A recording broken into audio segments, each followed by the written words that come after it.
First জানুয়ারির দিন সবাই কোথাও না কোথাও ঘুরতে গেছিল। তো আমিও গেছিলাম ঘুরতে। আমি গেছিলাম আমাদের মালদার এক ঐতিহাসিক জায়গা মাধাইপুর রূপ সনাতন মন্দির।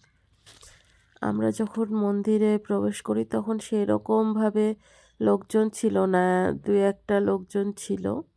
তো আমরা একটু ঘুরে পুরো ভিডিও ছবি করে নিচ্ছিলাম, প্রভুর দর্শন করে নিচ্ছিলাম। আমরা দর্শনটা পেয়েছিলাম, তখন পরিষ্কার করছিল ওখানকার যারা সেবায়েত আছে তারা।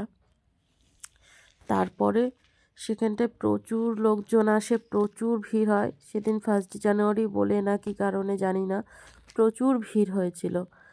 দেন এই যে ভোগারতি হওয়ার পর আমরা প্রভুর প্রসাদ গ্রহণ করছিলাম। প্রসাদ গ্রহণ করার পর দেখি যে বাইরে এখনও কাজ শেষ হয়নি, কেউ অন্নপ্রাশন বা কেউ কিছু করতেই আছে।